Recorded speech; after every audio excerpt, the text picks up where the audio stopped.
നമസ്കാരം ഫ്രണ്ട്സ്, ഗരം മസാലയുടെ പുതിയൊരു ഡിന്നർ റെസിപ്പിയിലോട്ട് എല്ലാവർക്കും സ്വാഗതം. ഒരു ഡിന്നർ കോമ്പിനേഷൻ റെസിപ്പി ആട്ടോ ഇത്. ഇവിടെ മെയിൻ ഡിഷായിട്ട് സെർവ് ചെയ്യുന്നത് ചപ്പാത്തിയാണ്. ഇതിൻ്റെ കൂടെ തന്നെ ഇടിയപ്പം കൂടെ സെർവ് ചെയ്യുന്നുണ്ട്. സൈഡ് ഡിഷായിട്ട് കുക്കറിൽ ഉണ്ടാക്കിയിട്ടുള്ള ചിക്കൻ കറിയാണ്. വളരെ ഈസി ആയിട്ട് ഉണ്ടാക്കിയെടുക്കാവുന്ന ചിക്കൻ കറിയാണ്.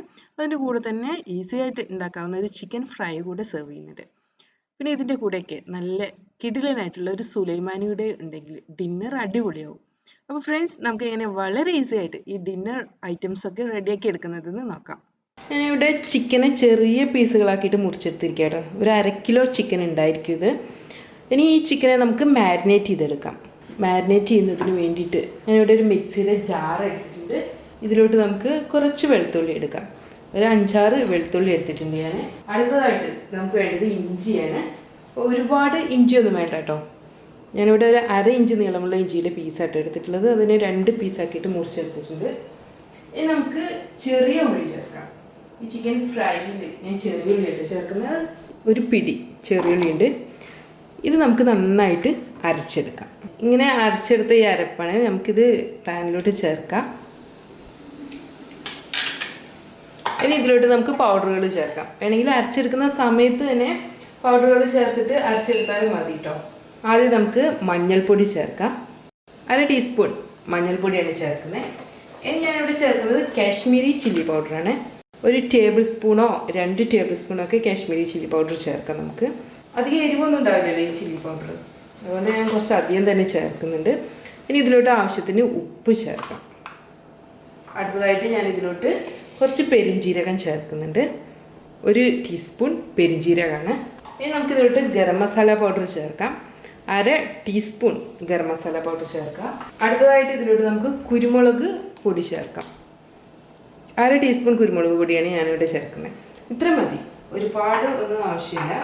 വളരെ കുറച്ച് ഇൻഗ്രീഡിയൻസ് കൊണ്ട് എണ്ണ ഉപയോഗിക്കാതെ ഫ്രൈ ചെയ്തെടുക്കുന്ന ഒരു ചിക്കൻ ഫ്രൈ ആയിട്ട് ഇത് നന്നായിട്ട് തന്നെ മിക്സ് ചെയ്തെടുക്കാം. ഞാനിവിടെ ചിക്കൻ്റെ ബോൺസ് അധികമൊന്നും ഇല്ല കേട്ടോ. 1-2 ചെറിയ ബോൺസുകൾ, ബാക്കിയെല്ലാം ചിക്കൻ ക്യൂബ്സുകളൊക്കെയാണ്.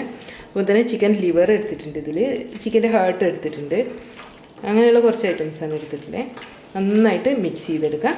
ഇത് 1/2 മണിക്കൂർ വെക്കുന്നതാണ് ഏറ്റവും നല്ലത്. അതിന് ശേഷം നമുക്ക് ഫ്രൈ ചെയ്തെടുക്കുക മീൻസ് എണ്ണയൊന്നും ഇല്ലാണ്ട് അടുപ്പിൽ വെച്ചിട്ട് കുറച്ചധികം സമയം തന്നെ എടുക്കും കേട്ടോ ഇത് കുക്കായി വരാൻ വേണ്ടിയിട്ട്. അടുത്തതായിട്ട് ഞാൻ ചപ്പാത്തി ഉണ്ടാക്കുന്നത്. ചപ്പാത്തിയിലോട്ട് വേണ്ടിയിട്ട് ഉള്ള മാവ് റെഡിയാക്കി എടുക്കുകയാണ്. ഇവിടെ ഞാൻ 1 കപ്പ് അല്ലെങ്കിൽ 1 നാഴി കേട്ടോ ഇത്. ഈ 1 നാഴി പൊടി എടുത്തിട്ടുണ്ട്, ഗോതമ്പ് പൊടിയാണിത്. അധികം ഇൻഗ്രീഡിയൻസ് ഒന്നും ചേർക്കാതെ പ്ലെയിൻ ആക്കി ഉണ്ടാക്കുന്ന ചപ്പാത്തിയാണ്. ഇതിലോട്ട് ഞാൻ ആവശ്യത്തിന് ഉപ്പ് ചേർക്കണം. ഇത്ര മാത്രം മതി. നന്നായിട്ട് മിക്സ് ചെയ്യാം. ഇനി ഇതിലോട്ട് ഞാൻ ചൂടുവെള്ളം ഒഴിച്ചിട്ട് കുഴച്ചെടുക്കുകയാണ്. കുറച്ചായിട്ട് ചൂടുവെള്ളം ഒഴിക്കാം നമുക്ക്. ചപ്പാത്തിയുടെ മാവിൻ്റെ ഒരു പരുവം അറിയാമല്ലോ എല്ലാവർക്കും. ഇനി നമുക്കിത് കുഴച്ചെടുക്കാം. കൈ ഉപയോഗിച്ചിട്ട് തന്നെ കുഴച്ചെടുക്കാം. നമ്മുടെ ചപ്പാത്തിക്ക് വേണ്ടിയിട്ട് റെഡിയാക്കി എടുത്തിട്ടുള്ള മാവാട്ടത്. ഇതിങ്ങനെ ഇരിക്കട്ടെ, നല്ല സോഫ്റ്റായി വന്നിട്ടുണ്ട്. അടുത്തതായിട്ട് ഞാൻ പ്രഷർ കുക്കറിൽ ഇൻസ്റ്റൻ്റ് ആയിട്ട് ഒരു ചിക്കൻ കറി ഉണ്ടാക്കുന്നത്. ഇതിന് വേണ്ടി ഞാൻ കുറച്ച് ചെറിയുള്ളി എടുത്തിട്ടുണ്ട്. ഒരു 5 ചെറിയുള്ളിയാണിത്. അതുപോലെ തന്നെ സവാള എടുത്തിട്ടുണ്ട്, 3 സവാള, 2 മീഡിയം സൈസും 1 വലുതുമാണ്. പിന്നെ കുറച്ച് വെളുത്തുള്ളി എടുത്തിട്ടുണ്ട് കേട്ടോ. വെളുത്തുള്ളി ഒരു 10-15 വെളുത്തുള്ളി ഉണ്ട്. പിന്നെ പച്ചമുളക് എടുത്തിട്ടുള്ളത് 3 വലിയ പച്ചമുളകാണിത്. അതുപോലെ തന്നെ ഏകദേശം 1 ഇഞ്ച് 1.5 ഇഞ്ചോളം വരുന്ന ഇഞ്ചിയാണിത്. പിന്നെ 2 തക്കാളി എടുത്തിട്ടുണ്ട്. ഇതെല്ലാം കൂടെ ഞാൻ മിക്സിയുടെ ജാറിലിട്ടിട്ട് ഒന്ന് ക്രഷ് ചെയ്തെടുക്കുകയാണ്. പെട്ടെന്ന് ഉണ്ടാക്കിയല്ലേ ചിക്കൻ കറി, അപ്പോൾ ഒന്ന് ക്രഷ് ചെയ്തെടുക്കാം നമുക്ക്. അല്ലെങ്കിൽ നമ്മൾ വഴറ്റിയിട്ട് കുറേ സമയം നിൽക്കേണ്ടി വരും. കറി ഉണ്ടാക്കുന്നതിന് വേണ്ടിയിട്ട് ഞാൻ പ്രഷർ കുക്കർ ചൂടാക്കി എടുത്തിട്ടുണ്ട്. ഇതിലോട്ട് നമുക്ക് എണ്ണ ഒഴിക്കാം കേട്ടോ. 2-3 ടേബിൾ സ്പൂൺ എണ്ണ ഒഴിക്കാം. നല്ല വെളിച്ചെണ്ണ ഒഴിക്കുകയാണെങ്കിൽ കൂടുതൽ ടേസ്റ്റ് ആയിരിക്കും നമ്മുടെ കറി. എണ്ണ ചൂടായി വരട്ടെ. ഇപ്പോൾ നമ്മുടെ കുക്കറിലെ എണ്ണ ചൂടായി വന്നിട്ടുണ്ട്. ഇനി ഇതിലോട്ട് ഞാൻ ഹോൾ സ്പൈസസ് ചേർക്കണം. ഇവിടെ ഞാൻ 2 ഏലക്ക എടുത്തിട്ടുണ്ട്, 2-3 ഗ്രാമ്പു, പിന്നെ 1 ഇഞ്ചോളം വരുന്ന പട്ടയുടെ പീസ്, പിന്നെ തക്കോലത്തിൻ്റെ 2 പീസ്, പിന്നെ ഞാൻ എടുത്തിട്ടുള്ള ചെറിയൊരു പീസ് ജാതിപത്രം എടുത്തിട്ടുണ്ട്. അതുപോലെ തന്നെ 1/2 ടീസ്പൂണ് പെരിഞ്ജീരകം എടുത്തിട്ടുണ്ട്. ഇതെല്ലാം കൂടെ ഞാൻ ചൂടായ എണ്ണയിലോട്ട് ചേർക്കുകയാണ്. അടുത്തതായിട്ട് ഞാൻ ഇതിലോട്ട് കുറച്ച് കറിവേപ്പില കൂടെ ചേർക്കുന്നുണ്ട്. ഇനി ഇതിലോട്ട് നമ്മൾ നേരത്തെ ക്രഷ് ചെയ്ത് വെച്ചിട്ടുള്ള ഐറ്റംസ് ഉണ്ടല്ലോ, ഇതെല്ലാം കൂടെ ചേർക്കാം. നന്നായിട്ടൊന്ന് മിക്സ് ചെയ്യാം. ഇത് അങ്ങനെ ഒന്ന് വഴറ്റിയെടുക്കേണ്ട കാര്യമൊന്നുമില്ല. ഞാൻ എപ്പോഴും ചെയ്യുന്ന പോലെ തന്നെ ഞാൻ പ്രഷർ കുക്കർ അടച്ചു വെച്ചിട്ട് ഒരു വിസിൽ വരുന്നത് വരെ വെയിറ്റ് ചെയ്യാൻ ചെയ്യുന്നത്. വേണമെങ്കിൽ ഉപ്പ് ഇവിടെ ചേർക്കാം കേട്ടോ. ഇനി ഒരു വിസിൽ വരട്ടെ, അതുവരെ നമുക്ക് വെയിറ്റ് ചെയ്യാം. നമ്മുടെ മാരിനേറ്റ് ചെയ്ത് വെച്ചിട്ടുള്ള ചിക്കൻ ആട്ടോ ഇത്. ഈ ചിക്കൻ ഞാനൊരു നോൺ സ്റ്റിക്ക് പാനിലോട്ട് എടുത്തിരിക്കുകയാണ്. ഞാൻ ഫ്ലെയിം ഓൺ ചെയ്തിട്ടുണ്ട്. നന്നായി കുറച്ച് തന്നെ ആട്ടോ വെച്ചിട്ടുള്ളത്. ഇനി ഇത് ഇരുന്നിട്ട് കുക്കായി വരട്ടെ. നമുക്കിത് അടച്ചു വെച്ചിട്ട് തന്നെ വേവിച്ചെടുക്കാം. ഇടയ്ക്കിടയ്ക്ക് ഇളക്കി കൊടുക്കണം, അല്ലെങ്കിൽ അടി പിടിക്കാനുള്ള ചാൻസ് ഒക്കെ ഉണ്ട് കേട്ടോ. ഇനി ഈ ചിക്കനിൽ വെള്ളം ഇറങ്ങി വന്നിട്ട് വേണം കുക്കായി വരാൻ വേണ്ടിയിട്ട്. നമ്മൾ കുക്കറിൽ നിന്ന് ഒരു വിസിൽ വന്നിട്ടുണ്ട്. ഇനി ഞാൻ ഫ്ലെയിം ഓഫ് ചെയ്യണേ. ഈ പ്രഷർ പോയതിന് ശേഷം നമുക്ക് കുക്കർ തുറക്കാം. അടുത്തതായിട്ട് ഞാൻ ഇടിയപ്പം ഉണ്ടാക്കുന്നത്. ഇടിയപ്പത്തിന് വേണ്ടിയിട്ട് ഞാൻ 1 കപ്പ് അരിപ്പൊടി എടുത്തിട്ടുള്ളത്. ഇതിലോട്ട് ഞാൻ ഉപ്പ് ചേർക്കണേ. ആവശ്യത്തിന് ഉപ്പ് ചേർത്തിട്ട് നമുക്കിത് നന്നായിട്ട് മിക്സ് ചെയ്തെടുക്കാം. ഇനി ഇതിലോട്ട് നമുക്ക് ചൂട് വെള്ളം ഒഴിച്ചിട്ട് കുഴച്ചെടുക്കാം. വേണ്ടേ, കുറേശ്ശായിട്ട് വെള്ളം ഒഴിച്ചിട്ട് നമുക്ക് കുഴച്ചെടുക്കാം. ഒരുപാട് ചൂടൊന്നുമില്ല, ജസ്റ്റ് ഒന്ന് തിളച്ച് വന്നിട്ടേ ഉള്ളൂ കേട്ടോ. വെള്ളം പെട്ടെന്ന് തന്നെ പ്രസ് ചെയ്ത് കിട്ടുന്നതിന് വേണ്ടിയിട്ട് ഞാൻ ഒരുപാട് അങ്ങ് നനച്ചെടുക്കുന്നൊന്നുമില്ല. ചെറുതായിട്ടൊന്ന് നനച്ചതിന് ശേഷം കുഴച്ചെടുക്കുക ചെയ്യുന്നത്. കുറച്ച് വെള്ളം ഒഴിച്ചിട്ട് ഒന്ന് കുഴച്ചെടുക്കുക കേട്ടോ ചെയ്യുന്നത്. ഒരുപാടങ്ങ് ചൂടുവെള്ളം ഒഴിച്ചിട്ട് നനച്ചെടുക്കുകയും ചെയ്യരുതേ. നമുക്ക് പ്രസ് ചെയ്തെടുക്കാൻ കുറച്ച് ബുദ്ധിമുട്ടായിരിക്കും. അതുകൊണ്ടാണ് അത്യാവശ്യം ചൂട് തന്നെ ഉണ്ട് കേട്ടോ ഇത്. ഇനി നമുക്കിത് പ്രസ് ചെയ്തെടുക്കാം. ഞാനിവിടെ ഇഡ്ഡലി തട്ടിലാട്ടോ ഈ ഇടിയപ്പം ഉണ്ടാക്കുന്നത്. ഇഡ്ഡലി തട്ട് ഞാൻ കുറച്ച് എണ്ണ തേക്കുന്നുണ്ട്. പെട്ടെന്ന് തന്നെ നമുക്ക് കിട്ടുന്നതിന് വേണ്ടിയിട്ടാണ്. ഇനി നമുക്ക് ഇടിയപ്പം പ്രസ്സിലോട്ട് കുറേശ്ശായിട്ട് മാവ് എടുത്തിട്ട് ഷേപ്പ് ചെയ്തെടുക്കാം. മാവ് എടുത്തിട്ടുണ്ട്. ഞാൻ അധികവും ഇങ്ങനെ ഇഡ്ഡലി തട്ടിലാണ് ഉണ്ടാക്കാറ്. ഇഡ്ഡലി തട്ടിലാകുമ്പോൾ നമുക്ക് ചെറിയ ഇടിയപ്പമായിരിക്കും. ചെറിയ ഇടിയപ്പം ആകുമ്പോൾ ആവശ്യത്തിനനുസരിച്ചിട്ട് കുറേശ്ശെ കഴിക്കാം. അതുകൊണ്ടാണ്. ഇനി കുറച്ചധികം വേണമെന്നുണ്ടെങ്കിൽ എണ്ണ കൂട്ടിയാൽ മതി. ഇതുപോലെ നമുക്ക് മുഴുവനും പ്രസ് ചെയ്തെടുക്കാം.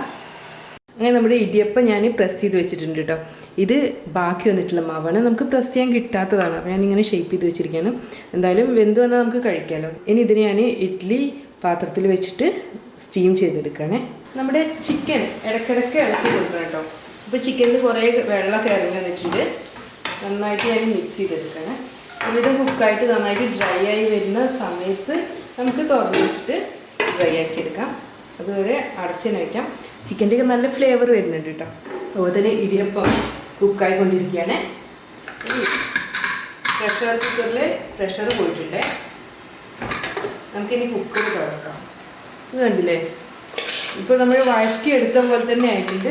ഇങ്ങനെയെങ്കിൽ പെട്ടെന്ന് തന്നെ കറി റെഡിയാക്കി എടുക്കാം കേട്ടോ. ഒരുപാട് സ്ട്രെയിനൊന്നും വരില്ല. നന്നായിട്ടൊന്ന് മിക്സ് ചെയ്യാം. ഇനി ഇതിലോട്ട് നമുക്ക് ചിക്കനും ബാക്കിയുള്ള ഐറ്റംസൊക്കെ ചേർക്കാം. ഇവിടെ ഞാനൊരു 3/4 കിലോ ചിക്കൻ എടുത്തിട്ടുണ്ട്. വിത്ത് ബോണാണ്. ബോണോട് കൂടിയ ചിക്കനാണ് കൂടുതൽ ടേസ്റ്റ് ഉണ്ടായിരിക്കുക. നന്നായി കഴുകി വൃത്തിയാക്കി എടുത്ത ചിക്കനാണിത്. ഞാനിതിനെ പ്രഷർ കുക്കറിലോട്ട് ചേർക്കുകയാണ്. ചിക്കൻ പാർട്സ് ഞാനിവിടെ ഉപയോഗിച്ചിട്ടുണ്ട് കേട്ടോ. ചിക്കന് പ്രഷർ കുക്കറിലോട്ട് ചേർത്തിട്ടുണ്ട്. ഇനി നമുക്കിതിലോട്ട് മസാലകളാണ് ചേർക്കുന്നത്. ഞാനിവിടെ 1/2 ടീസ്പൂൺ മഞ്ഞൾപ്പൊടി ചേർക്കുകയാണ്. 1/2 ടീസ്പൂണോ 3/4 ടീസ്പൂണൊക്കെ ചേർക്കാം. മുളക് പൊടിയോ കാശ്മീരി ചില്ലി പൗഡർ അല്ലെങ്കിൽ നമ്മുടെ റെഗുലർ ചില്ലി പൗഡർ ചേർക്കാം. ഇവിടെ ഞാൻ കാശ്മീരി ചില്ലി പൗഡറാണ് ചേർക്കുന്നത്. 1 ടേബിൾ സ്പൂൺ ചേർത്തിട്ടുണ്ട്. അടുത്തതായിട്ട് നമുക്ക് മല്ലിപ്പൊടി ചേർക്കാം. ഒരുപാടങ്ങ് മല്ലിപ്പൊടി ചേർക്കുന്നില്ല കേട്ടോ. 1 ടേബിൾ സ്പൂൺ അത്രേ ചേർക്കുന്നുള്ളൂ. ഇനി ഇതിലോട്ട് ഞാൻ കുരുമുളക് പൊടിയാണ് ചേർക്കുന്നത്. 1/2 ടീസ്പൂൺ കുരുമുളക് പൊടി ചേർക്കാം. നമുക്കിതിലോട്ട് ഗരം മസാല പൗഡർ ചേർക്കല്ലേ. ഹോൾ സ്പൈസസ് നമ്മൾ ഓൾറെഡി ചേർത്തിട്ടുണ്ട്. എന്നാലും 1/4 ടീസ്പൂൺ ഗരം മസാല പൗഡർ ചേർക്കുന്നുണ്ട്. ഇനി നമുക്കിതിലോട്ട് ഉപ്പ് ചേർക്കാം. കല്ലുപ്പോ അല്ലെങ്കിൽ പൊടിയുപ്പോ നമുക്ക് ഉപയോഗിക്കാം കേട്ടോ. ഞാനിവിടെ കല്ലുപ്പാണ് ചേർക്കുന്നത്. ഇനി നമുക്ക് ഇതെല്ലാം കൂടെ നന്നായിട്ട് മിക്സ് ചെയ്തെടുക്കാം. ഇവിടെ ഞാൻ 1/4 കപ്പ് വെള്ളം മിക്സിയുടെ ജാറിൽ ഒഴിച്ചിട്ട് ഒന്ന് ചുഴറ്റി എടുത്തിട്ടുണ്ട് കേട്ടോ. അതൊഴിക്കുകയാണ്. അല്ലെങ്കിൽ പിന്നെ നമ്മൾ വെറുതെ മിക്സി കഴുകി കളയുന്നില്ല. നന്നായിട്ടൊന്ന് മിക്സ് ചെയ്തെടുക്കുകയാണേ. നമുക്കിനി കുക്കർ അടച്ചു വെച്ചിട്ട് ഫ്ലെയിം ഓൺ ചെയ്യാം. നമ്മുടെ ചിക്കൻ കറി പെട്ടെന്ന് തന്നെ റെഡി ആവും. ഇപ്പോൾ കണ്ടില്ലേ, നമ്മുടെ ചിക്കൻ നന്നായിട്ട് ഡ്രൈ ആയി വന്നിട്ടുണ്ട് കേട്ടോ. മസാലയൊക്കെ ചിക്കനിൽ പിടിച്ചിട്ടുണ്ട്. വേണമെങ്കിൽ നമുക്ക് ഇതേപോലെ തന്നെ സെർവ് ചെയ്യാം. ഞാൻ ഒന്നുകൂടെ ഒരു ഫ്രൈ ചെയ്ത ഒരു ഷേപ്പിലോട്ട് മാറ്റിയാണിത്. അതുകൊണ്ട് തന്നെ ഞാനിതിലോട്ട് കുറച്ച് എണ്ണ ഒഴിക്കണം. ഒരുപാട് എണ്ണയൊന്നും ഒഴിക്കേണ്ട ആവശ്യമില്ല. 1 2 ടേബിൾ സ്പൂണൊക്കെ അത്ര കുറച്ച് എണ്ണ ഒഴിച്ചാൽ മതി. ഇനി ഇളക്കിയിട്ട് നമുക്കിത് ഡ്രൈ ആക്കി എടുക്കണം. ഇങ്ങനെ ഇരിക്കട്ടെ. ഫ്ലെയിം നന്നായിട്ട് കുറച്ച് വെച്ചിട്ട് വേണം കേട്ടോ ചെയ്യാൻ. അടുത്തതായിട്ട് ചപ്പാത്തി പരത്തിയെടുക്കുക കേട്ടോ. എനിക്ക് റോളിംഗ് പിന്നിനേക്കാളും കംഫർട്ട് PVC പൈപ്പാണ്. അപ്പോൾ ഞാൻ PVC പൈപ്പാണ് യൂസ് ചെയ്യുന്നത്. ഇനി റോളിംഗ് പിന്നാണ് കംഫർട്ടെങ്കിൽ അത് യൂസ് ചെയ്യാം. ഇങ്ങനെ മുഴുവൻ ചപ്പാത്തി നമുക്ക് പരത്തിയിട്ട് ചുട്ടെടുക്കും.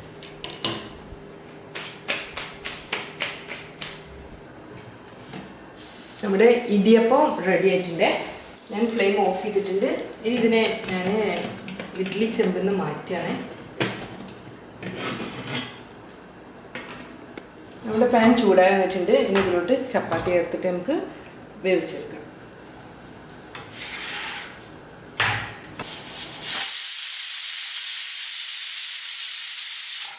നമ്മുടെ കുക്കറിൽ ഒരു വിസിൽ പോയിട്ടുണ്ട്. ഇനി ഞാൻ ഫ്ലെയിം ഓഫ് ചെയ്യണേ. ഒരു വിസിൽ മതി. ബ്രോയിലർ ചിക്കൻ അല്ലേ, പെട്ടെന്ന് തന്നെ കുക്കായി വരും. നമ്മുടെ ചപ്പാത്തി മുഴുവനായിട്ട് തന്നെ പൊങ്ങി വന്നിട്ടുണ്ട്. ഇനി ഇതിനെ നമുക്ക് പാനിൽ നിന്ന് മാറ്റാം. ഇതുപോലെ നമുക്ക് അടുത്ത ചപ്പാത്തി വേവിച്ചെടുക്കാം. നമ്മുടെ ഇടിയപ്പമാണ്. ഇടിയപ്പം നമുക്ക് മോൾഡിൽ നിന്ന് മാറ്റിയേക്കാം. എണ്ണ അപ്ലൈ ചെയ്തുകൊണ്ട് തന്നെ പെട്ടെന്ന് കിട്ടും കേട്ടോ.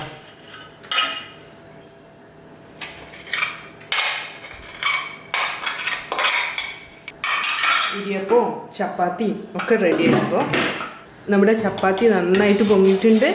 നമുക്കിതിനെ പാനിൽ നിന്ന് മാറ്റാം. അടുത്തത് ഞാൻ വേവിക്കാൻ വെച്ചിട്ടുണ്ട്. നമ്മുടെ കുക്കറിലെ പ്രഷർ പോയിട്ടുണ്ട് കേട്ടോ. നമുക്ക് കുക്കർ തുറക്കാം. കണ്ടില്ലേ, നന്നായിട്ട് തന്നെ തിളച്ചു പോകുന്നുണ്ട്. അത്യാവശ്യം ചിക്കൻ്റെ ഒപ്പം തന്നെ ഗ്രേവി ഉണ്ട്. നമ്മൾ ഒരു 1/4 കപ്പ് ഒക്കെ വെള്ളം കേട്ടോ ഇതിലോട്ട് ഒഴിച്ചിട്ടുള്ളൂ. നന്നായിട്ട് മിക്സ് ചെയ്തെടുക്കാം നമുക്കിത്.